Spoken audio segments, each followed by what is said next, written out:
आदरणीय पवार साहेब, जावेदजी, साकेत बसलेत, प्रकाशक बसलेत. मी त्यांना मगाशी म्हटलं की त्यांचं नाव ऐकल्यानंतर संजयनी प्रकाशक चांगले निवडलेत. मी माझं मनोगत किंवा जे काही बोलायचं आहे त्याला सुरुवात करण्याच्या आधी खास करून संजयच्या कुटुंबियांना धन्यवाद म्हणण्यापेक्षा त्यांचं ऋण कसं व्यक्त करायचं. संजयची आई वहिनी बसल्या तिकडे, दोन्ही मुली आहेत, जावई बापू आहेत, दोन्ही भाऊ, त्यातल्यात सुनील इकडे आहे. कारण घर जर का ढेपाळलं तर लढवया लढूच शकत नाही. आणि संजयच्या आईनी आणि साहजिकच आहे सर्व कुटुंबियांनी जे काही धाडस दाखवलं त्या धाडसाला तर सीमाच नाहीये.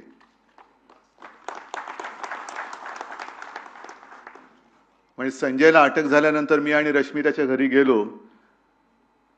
आम्ही त्यांना धीर देण्याच्या ऐवजी संजयच्या आई आणि सगळ्यांनी आम्हाला धीर दिला. साहजिकच आहे, आयुष्याच्या प्रवासामध्ये अनेक माणसं भेटत असतात, काही सोबत राहतात, कायमची सोबत राहतात, आणि काही संधी साधू असतात, संधी मिळाल्यानंतर पडून जातात. मला असं वाटतं आज आपल्या सगळ्यांची परीक्षा शिवसेना प्रमुख घेत आहेत. आयुष्यभर त्यांनी जे काही दिलं त्यांच्याकडनं कोणी काय घेतलंय हे ते बघतायत. आणि त्यांचंच एक जे वाक्य आहे की 100 दिवस शेळीचं जगण्यापेक्षा एकच दिवस पण वाघाचं जगा. आणि संजय हा माणूस असा आहे की ज्याने पुस्तकाचं नाव नरकातला स्वर्ग, जो नरकामध्ये स्वर्ग शोधतो किंवा नरकाचा स्वर्ग बनवतो, तो काय धाटणीचा असेल हे वेगळं सांगण्याची काही गरज नाहीये.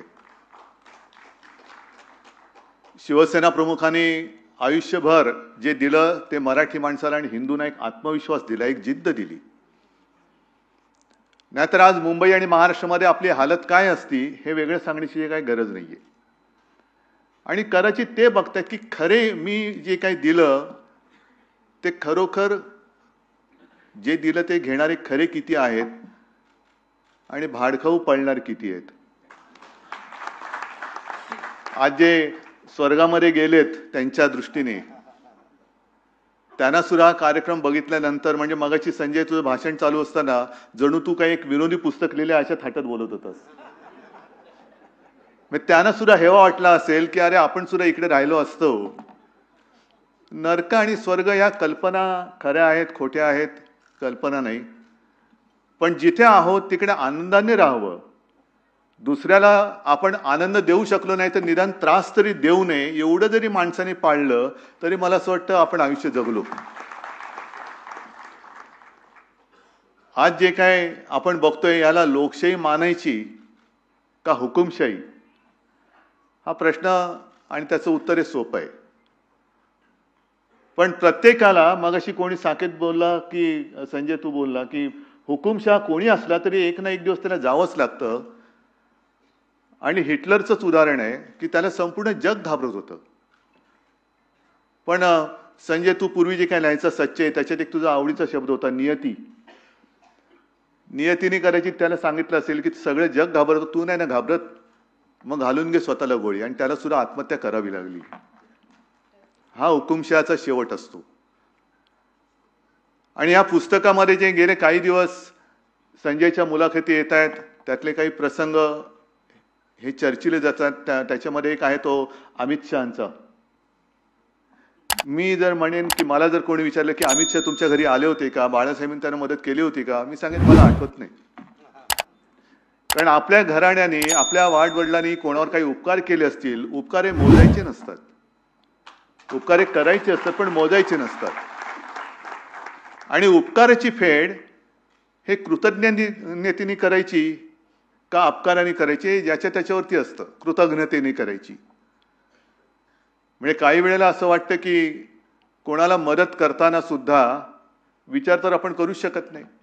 कारण आता साकेत तुम्ही जे काय सांगितलं की एक कैदी असा होता की याला जामीन झालाय पण त्याला 500 रुपये नव्हते भरायला, नाही येत. काय करायचं या गोष्टीला 500 रुपये? म्हणजे इकडे करोडो रुपयांचे भ्रष्टाचार चालू आहेत आणि एका बाजूला तुरुंगातला कैदी 500 रुपये नाहीत म्हणून तुरुंगात खितपत पडलेला आहे. ही जी काय पद्धत आहे, लोकशाही त्याला म्हणायचं नुसतं आपण, पण एकाधिकारशाहीने चाललेलं आहे. मला आठवतंय अनिल देशमुख माझ्या मंत्रिमंडळातले गृहमंत्री होते. असं कोणता देश असेल की ज्या देशामध्ये मुख्यमंत्र्यांना अटक होते, केजरीवालना अटक झाली, सोरेनना अटक झाली, गृहमंत्र्यांना अटक झाली. मी मुख्यमंत्री असताना आपल्या राज्याच्या डीजीना आणि सीएसना सीबीआयने बोलवलं होतं. मग ज्यांच्या शेंड्या जर केंद्राच्या हातात असतील, अशी माणसं राज्यातल्या सरकारला जर विरोधी पक्षाचं असेल तर त्यांचं काम कसं करू शकतील? ममता दिदीने सुद्धा तोच अनुभवला होता. त्यांच्या सीएसना सुद्धा शेवटी सीएसने राजीनामा दिला. म्हणजे सगळ्या शेंड्या आपल्या हातात ठेवायच्या नाही. मग माझं म्हणणं आहे की आपल्या देशामध्ये संघराज्य ही पद्धती आहे. जो अधिकार केंद्र हा शब्द नाहीच आहे. ते जे काय सरकार आहे त्या सरकारला जेवढा अधिकार आहे तेवढाच अधिकार हा कायद्याने राज्याला सुद्धा आहे आणि तो असलाच पाहिजे.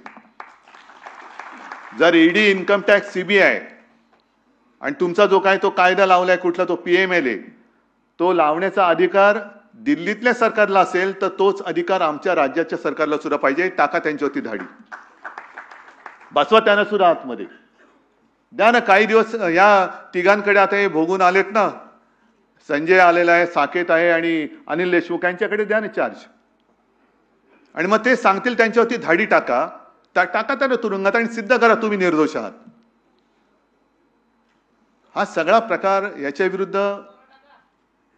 विरुद्ध लढत तर राहिलं पाहिजे. सगळे काही माझ्या हातामध्येच पाहिजे.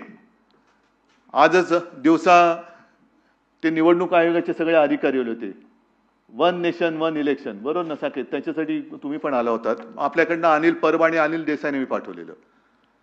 1 नेशन 1 इलेक्शन फार गोंडस आहे, पण त्या निवडणुकीमध्ये पारदर्शकता कुठे?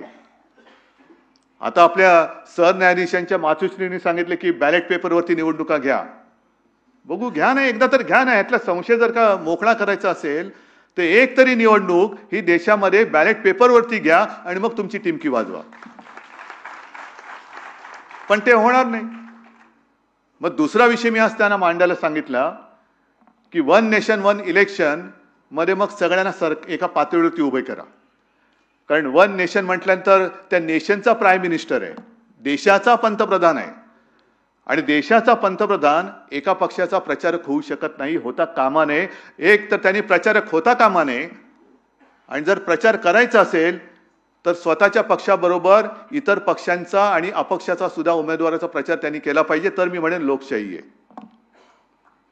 नाहीतर हे आपले फिरतायत. मला स्वतःला अनुभव आलेला, पवार साहेब तुम्हालाही आला असेल. पंतप्रधान उडतायत म्हणून एअर स्पेस ब्लॉक करून ठेवले. नाही, तुमचं विमान उडवायचं नाही, हेलिकॉप्टर उडवायचं नाही, रस्ते ब्लॉक करून ठेवलेत का? पंतप्रधान येणार आहेत.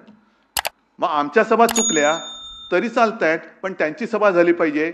1 नेशन 1 इलेक्शन, या काही गोष्टी ज्या आहेत ह्या तोडून मोडून टाकाव्याच लागतील.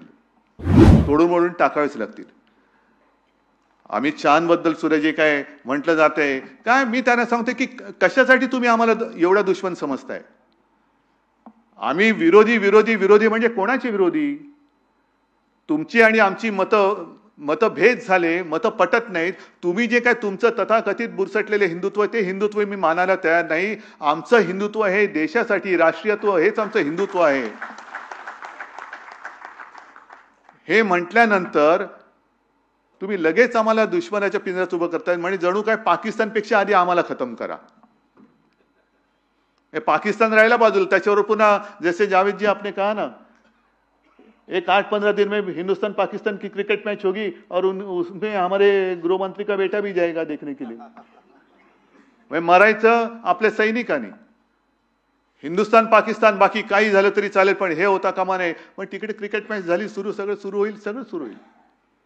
नाही, काहीतरी एक धोरण ठरवा. तुम्ही शिवसेनेला संपवायला निघालात. हा काय पहिला प्रयत्न नाहीये शिवसेनेला संपवण्याचा. आता संजय, तुझ्या पुस्तकात जो आर्थर रोडचा जो उल्लेख आहे त्यावेळेला म्हणजे 69 साली शिवसेना प्रमुखांना सुद्धा येरवडा आणि आर्थर रोडमध्ये ठेवलं गेलं होतं. त्यानं सुद्धा 100 दिवस तुरुंगवास झाला होता. आणि 69 सालची परिस्थिती तर फार भयानक होती. सीमा प्रश्नाचा विषय होता. मोरारजीभाई उपपंतप्रधान होते आणि ठरलं असं होतं की मोरारजीभाई येणार, त्या माहीम चर्च आणि बस डेपोच्या मध्ये त्यांच्या गाड्यांचा ताफा थांबणार, एक निवेदन त्यांना देणार शिवसेनेतर्फे, शिवसेना प्रमुख आणि सगळे शिवसेनेचे नेते, आणि ते निवेदन घेऊन हे भुरकन निघून जाणार. शिवसैनिक जमले होते. मला आठवतंय कारण का तर त्यावेळेला जी आमची गाडी होती अँबॅसेडर, त्या गाडीमध्ये मी आणि माझी माँ होतो. पण त्या गाड्यांचा ताफा आला आणि न थांबता तडातड उडवून, म्हणजे आपले एक अशोक करंबेळकर होते, त्यांना फोटोग्राफरला उडवून गेले. आणखीन एका शिवसैनिकाच्या पोटावरनं त्यांचं गाडीचं चाक गेलं आणि तुफान लाठीचार्ज सुरू झाला. मग अश्रुधुराच्या नळकांड्या, सगळं काय एकदम जणू काय असं युद्धच पेटले तिकडे. मग आम्ही गाडीत बसलो आणि घराकडे निघाल्यानंतर त्याच वेळेला, म्हणजे रात्री किती वाजले होते कल्पना नाही मला, पण शिवसेना प्रमुखांनी मला सांगितलं, माबाई माझी बॅग भरून तयार ठेवा, उद्या सकाळच्या आत आम्हाला उचलणार. आणि सकाळ झाल्यावरती बघतो तर पहाटेच्या वेळेला शिवसेना प्रमुखांना अटक झालेली. सगळे शिवसेना नेते तुरुंगात, अनेक शिवसैनिक तुरुंगात. म्हणजे शिवसेना ही जवळपास 3 महिने नेतृत्वहीन होती, तरी सुद्धा शिवसेना ही नुसती राहिली नाही तर तरारून उठली आणि त्याच्यानंतर सत्ताधारी झाली. आणीबाणीच्या वेळेला सुद्धा तेच झालं. म्हणजे आणीबाणीच्या वेळेला सुद्धा रजनी पटेल होते. म्हणजे हा एक योगायोग आहे. मोरारजी देसाई, रजनी पटेल, आत्ताची सुद्धा हा एक योगायोग आहे. हे शिवसेनेच्या आडवे का येत आहेत? शिवसेना संपवाविषयी यांनाच का वाटते? पण तुरुंगात असताना शिवसेना प्रमुखाने एक लिहिलं होतं की शिवसेनेवर वरवंटा का फिरतोय? कारण शिवसेना हे मराठी माणसाचं हित जपते म्हणून फिरते. तर 75 साली सुद्धा हेच झालं होतं. रजनी पटेलनी सांगितलं होतं की गपगुमानपणाने तुमची शिवसेना काँग्रेसमध्ये विलीन करा, नाहीतर तुम्हाला तुरुंगात टाकावं लागेल. आणि शिवसेना प्रमुखांनी त्यांना उत्तर दिलं होतं की ज्या क्षणी तुम्ही मला तुरुंगात टाकाल त्या क्षणी बाहेर तुमची अंत्ययात्रा निघालेली असेल. हे पाहिजे ना. आणि तेच मला असं वाटतं, मी मगाशी बोललो की शिवसेना प्रमुख आपली परीक्षा घेत आहेत की हे त्यांनी जे काही दिलं ते किती जणांनी घेतलं. आणि तसं जर का पाहिलं तर संजय, आज नक्की तुझा शिवसेना प्रमुखांना अभिमान वाटला असता. आज हे सगळे शिवसैनिक सोबत आहेत. या अशा असंख्य लढाया लढतच आपण इथपर्यंत आलेलो आहोत. आणि लढायला अनेक जण तयार आहेत. जे मी मगाशी म्हटलं की हे पुस्तक वाचल्यानंतर तुरुंग या विषयाची भीतीच लोकांच्या मनातली निघून जाईल. आणि ते काम तू चांगल्या पद्धतीने संजय या पुस्तकाने केलेलं आहे. आज आपल्याला सगळं बरं वाटतंय. म्हणजे ते सशासारख्या घुशी, आणखीन काय, या सगळ्या गोष्टी ऐकायला बरं वाटतं. पण प्रत्यक्ष तिकडे त्यांनी काय भोगलं असेल. आणि म्हणून मी त्याला म्हटलं की या पुस्तकात तू रडगाणं नाही गायलं, तर रडणाऱ्या लोकांना धीर देण्याचा तू उत्तम आणि यशस्वी प्रयत्न केलेला आहेस. ही एक कसोटीचा क्षण आहे. दिवस येतात, दिवस जातात. पवार साहेब, आपण जे म्हणालात की सरकार येतं, सरकार जातं, हे सरकार सुद्धा उद्या जाणार आणि ते आपल्याला घालवावंच लागेल. केवळ कोणाला काय व्हायचंय, मला हे व्हायचंय, मला ते व्हायचंय म्हणून नाही, तर ज्यांनी आपल्या देशाला, म्हणजे स्वर्गासारखा आपला जो देश आहे, त्या देशाचा आणि त्या स्वर्गाचा नरक करण्याचा जो प्रयत्न चालू ठेवलेला आहे, त्यांना नरकात टाकण्यासाठी म्हणून आपल्याला लढावंच लागेल. आणि नुसतं लढावंच नाही तर जिंकावंच लागेल. आणि ती जिंकण्याची उर्मी या पुस्तकाने दिलेली आहे. मला वाटतं हे पुस्तक नुसतं वाचून सोडू नका. आणखीन 10 लोकांना त्यांच्याच पुढे आणखीन हे पुस्तक आणखीन आपण सुद्धा पसरवत नेलं पाहिजे. आणि सर्व गर्जा हिंदुस्तान चॅनलला सबस्क्राईब करा आणि ताज्या घडामोडी जाणून घेण्यासाठी बेल आयकॉनवर प्रेस करा.